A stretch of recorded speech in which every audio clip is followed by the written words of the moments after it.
TV Oh, series. somebody save me. Smallville. Okay. I love Smallville. Yes! Smallville? All right, so you're back in the good books with Grace. This Yes. is good. Okay. Tom Welling, call me. We could do the Cheering. reboot immediately. I feel like you guys need to hang out Yeah. after this.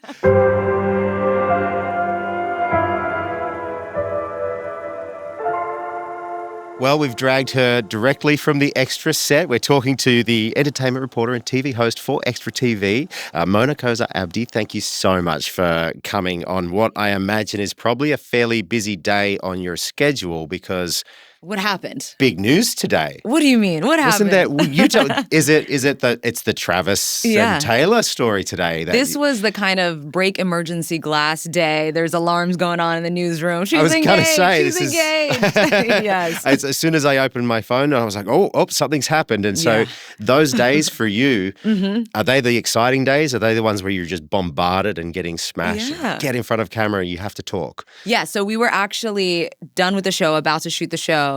The news drops, and it always drops right before you're about to shoot the show. It's never when you're sitting around and you have time. Well, you've got 3 Yeah. hours to prepare. Yeah, so you're like, okay, throw the whole show away. Yep. Let's start over.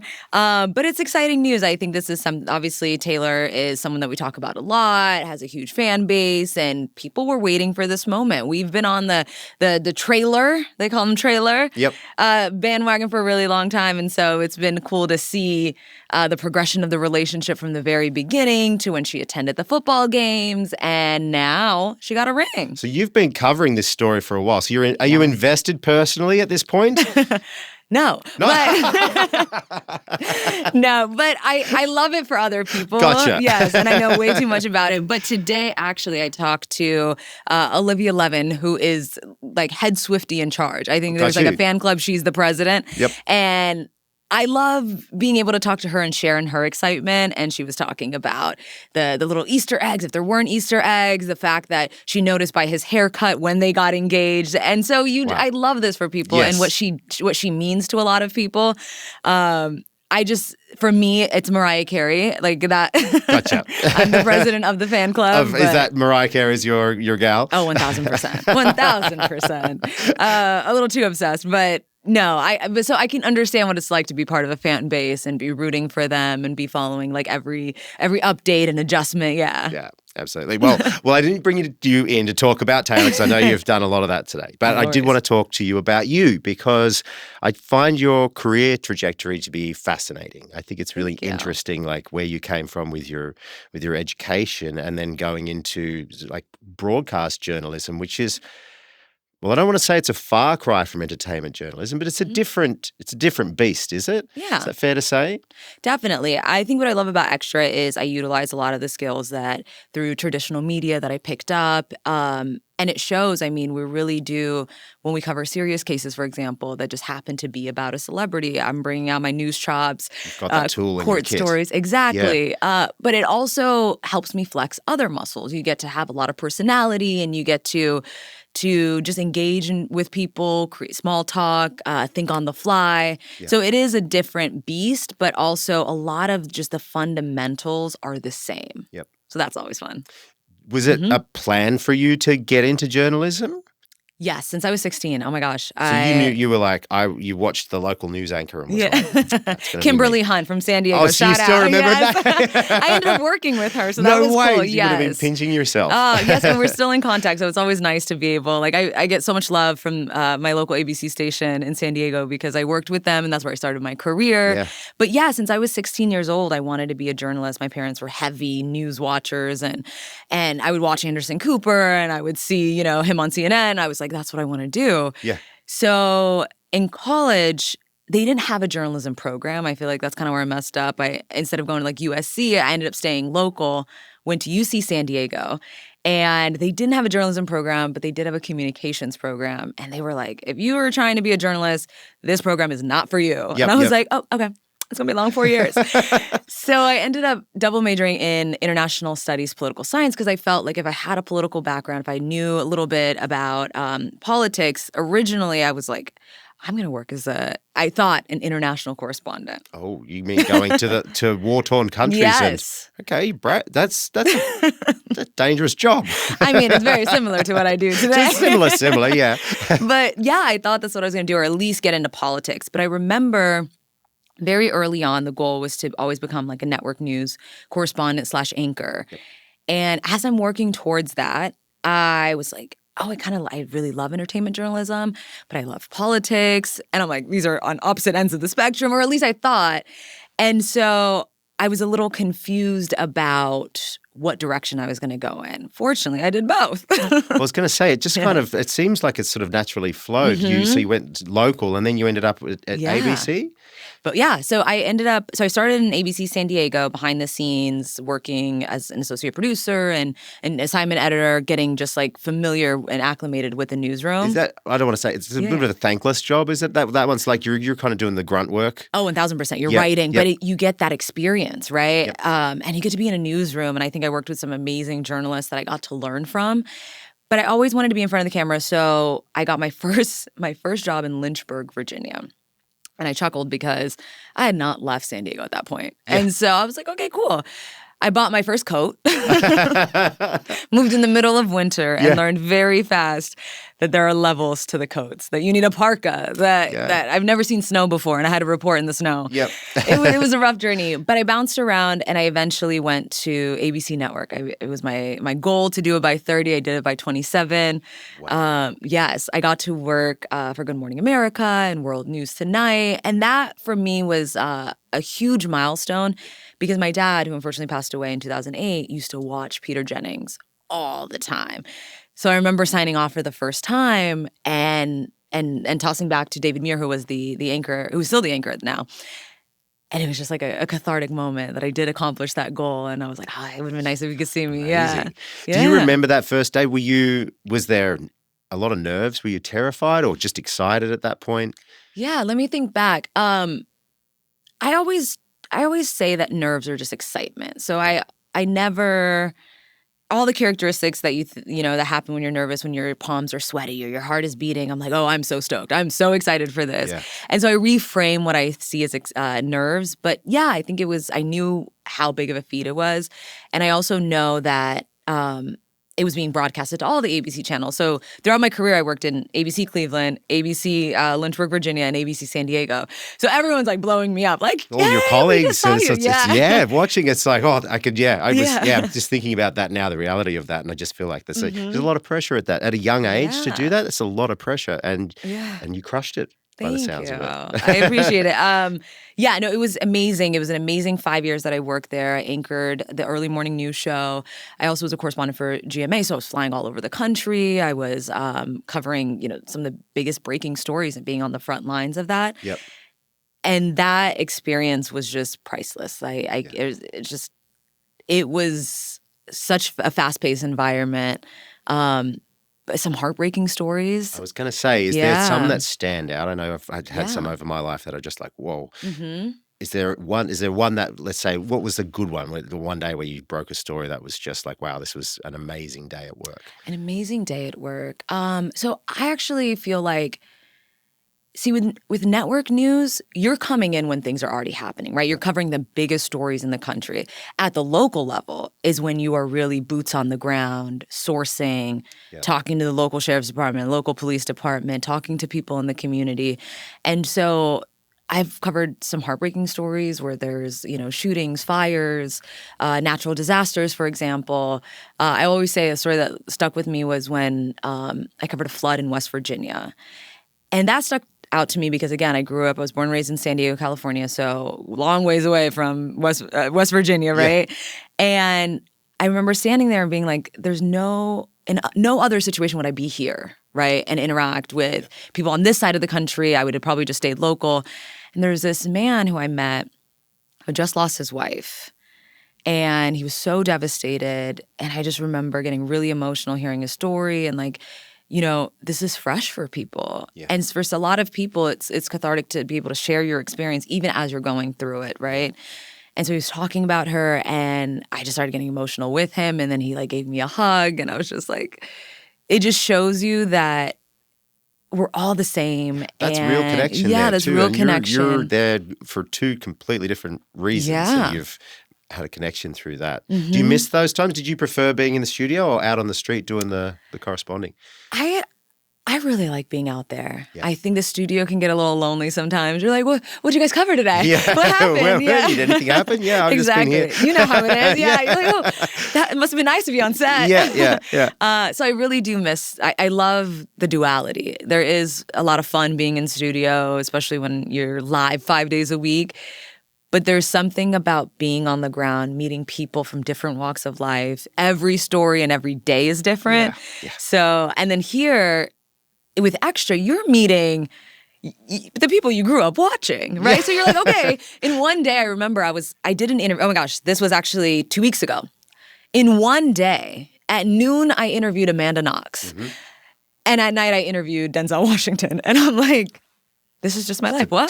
This is my random day at work. This is random, all in one day. Yeah. And so it is cool to be able to like talk with people about their craft, you know, people that you grew up watching, talk about their new projects and just interact. And then you start getting familiar with people and you're like, oh my God, Denzel knows who I am. So it is cool to see that. How did that switch come about? How did you make that transition across to entertainment? It was kind of kismet for me, honestly. I just remember I anchored the early morning news at ABC. Yep.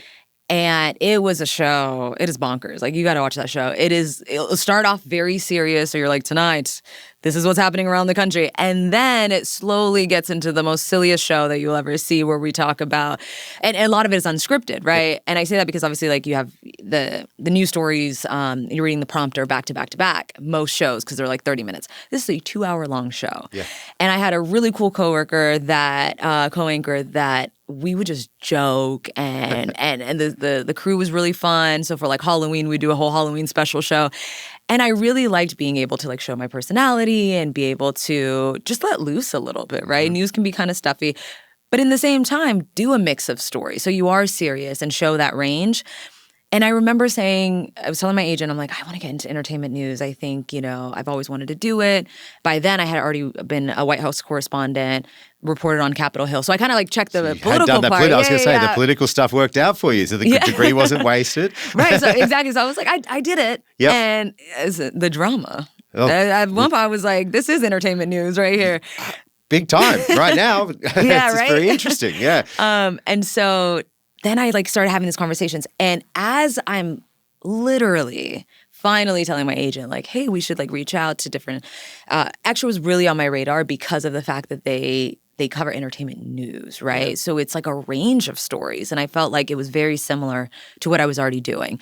And as I'm saying that, Jeremy, who's the executive producer, is in my inbox and was like, hey, have you ever thought of working at Extra? You're kidding. I'm not one kidding of those just pop up. I literally call these moments, I stole this from somebody, but a God nod, where you're like, I cannot explain this. God nod. I've never heard that before. I loved it because it's like those moments where you're just like, things happen for you, but you cannot explain why. Isn't that funny? Yeah. And that's how I was like, kind of just meant to be a little bit. That's like, it's one of those ones where I'm sure that the transition was probably easy at that point because you're like, you know what, this feels easy. This is meant to be. It's not a big choice. It's like, so now you're doing the glitz and the glam and the red carpets. And I'm sure as a news anchor, your preparation to be on camera is, I'm sure there's a lot that goes into that. But with Extra, I'm sure that's gone up elevated. A little bit. Yeah. So you're doing things like the Met Gala and what goes into all of that? Getting all dolled up?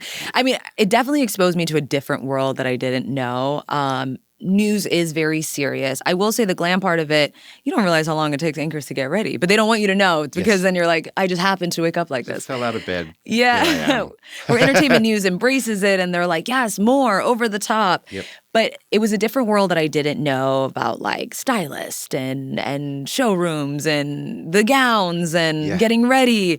So that was a little bit of a learning curve to be like, okay, like how do I get dressed for this? Luckily, there's amazing people over at Extra that kind of like guide you. Do you have one that takes care of you particularly? Yeah. So actually, for here, there's someone in-house that we have.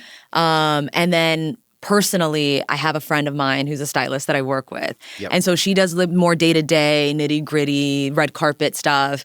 And then the in-house extra stylist is the gowns and the Met Gala and getting ready for the award season. And for those big ones, do you get to choose your gown? You get some input into that? Or is it there's a designer that has said this, you're wearing this? No, so you do. I think, again, this is what I'm like, I kind of just learned all about this too, is that they pull from different designers, different showrooms, depending on what the theme is. So for example, like the Met Gala always has a theme. So this year I remember being like, okay, so this is what the theme is. I'm trying to go for like, it was Black dandyism. So I'm like, any designer that kind of fits that. Yep. And so with the options, they'll send you several options.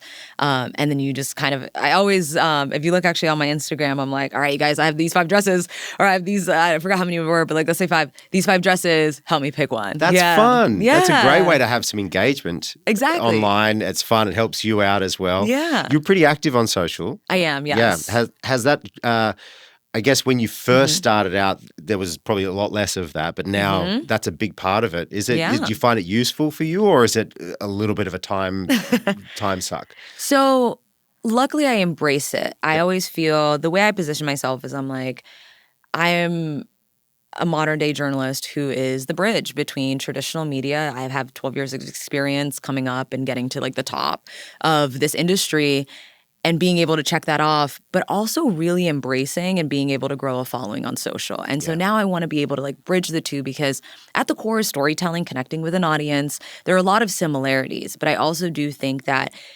journalists get to a certain point where they're like, I don't want to embrace change, all right? I did this, I did the hustle, I worked the crazy hours, the overtime. Now I just want to coast. I want to sit on this desk and coast. For me, I feel like because of when my career started, I think my first, I entered the industry in 2012. So already there was a lot of change, and then there were, changes with viewing patterns when it comes to the rise of social media and the rise of streaming and people's attentions being fragmented. And so it was like, okay, you can't just be one thing now, right? You have to be a multimedia journalist. And so for me, from the beginning, I embraced it, and it's something that I grew up in. But I will say, at the same time, when I was in news, it wasn't always embraced. They're very late to embrace social media. So in the beginning, it's a lot of, hey, can you not do that?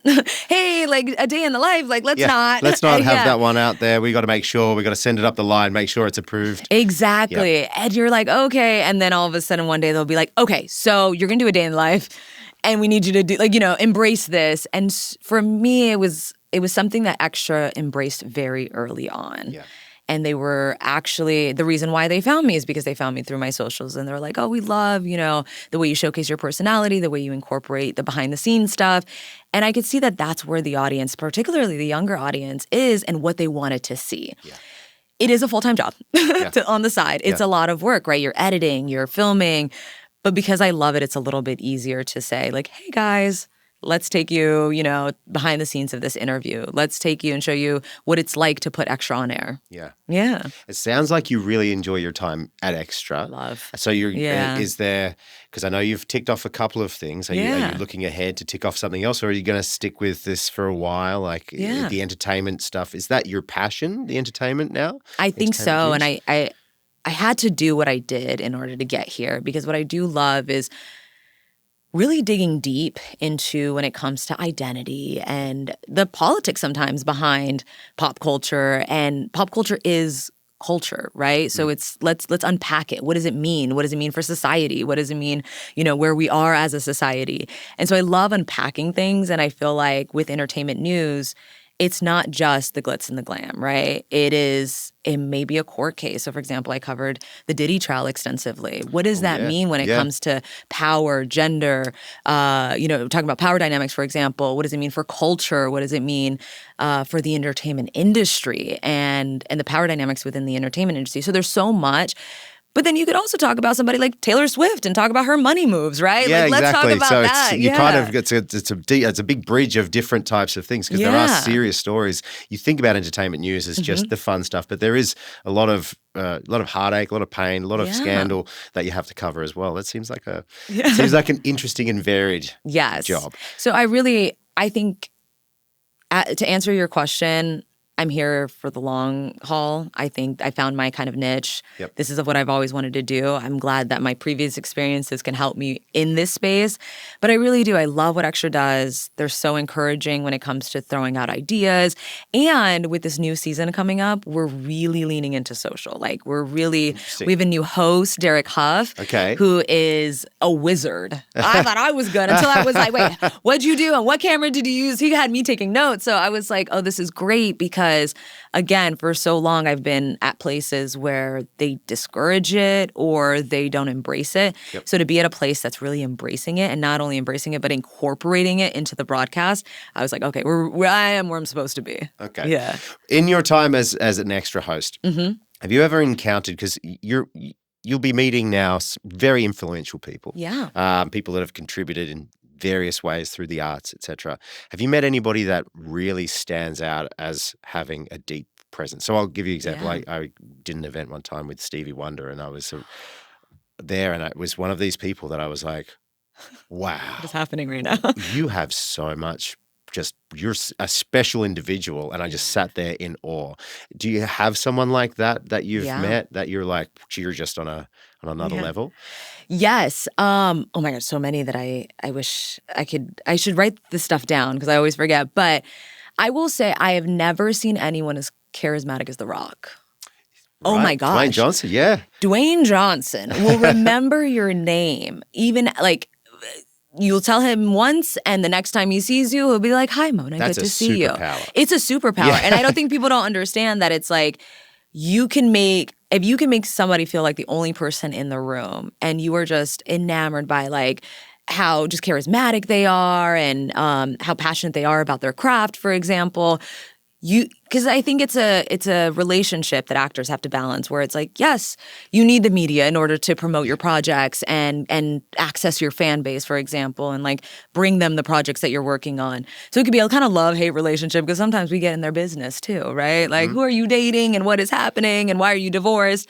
But the ones that I think it's a lost craft because Hollywood A-list actors from like, I think the late 90s, early 2000s, they knew how to work the system, right? Yep.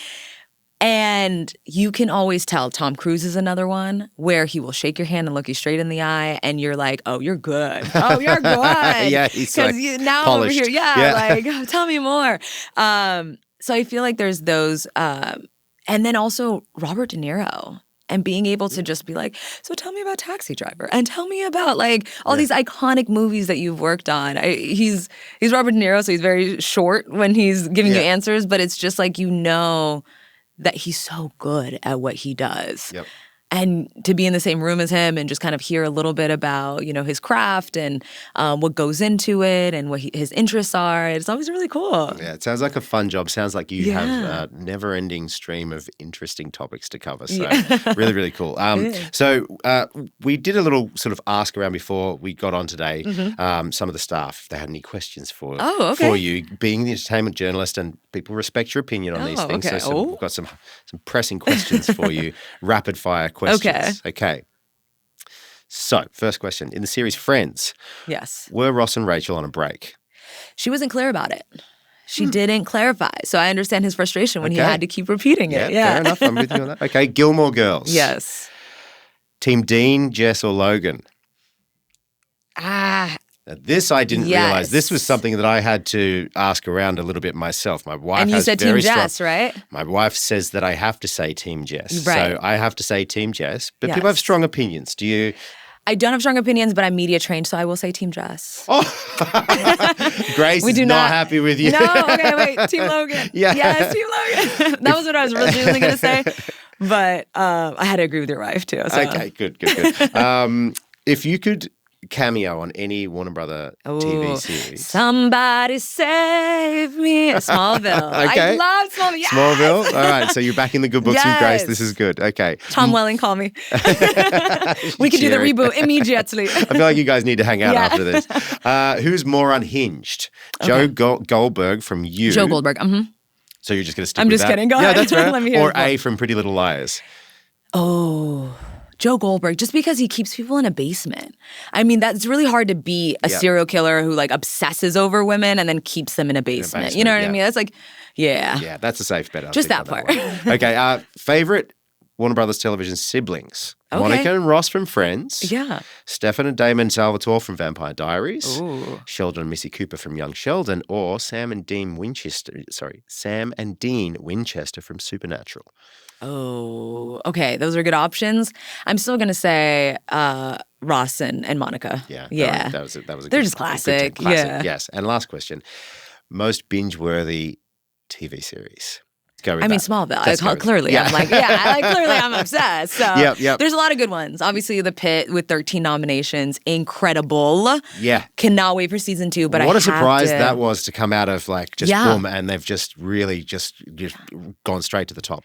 I'm actually not surprised. So before it aired, I did speak with the cast, and the way that they were talking about, not just the cast, also show creator, they were talking about they had real doctors. Yeah. They had all of these consultants to make sure that they were getting it right. And I was like, okay, I think people are going to like this one, because my husband's an attorney, and sometimes and obviously I'm a journalist. We can't watch shows that talk about our profession because you're like, this would never happen. That wouldn't fly. Exactly. You're like, okay, like you're just going to walk off set. Or for him, he's like, you're not just going to jump and talk back to the judge or something. You know what I mean? So it's really hard. But the level of attention to detail, I was like, oh. And then when I started watching it, and also hearing doctors and other medical professionals say, oh, this is good, like this is accurate, I was like, okay.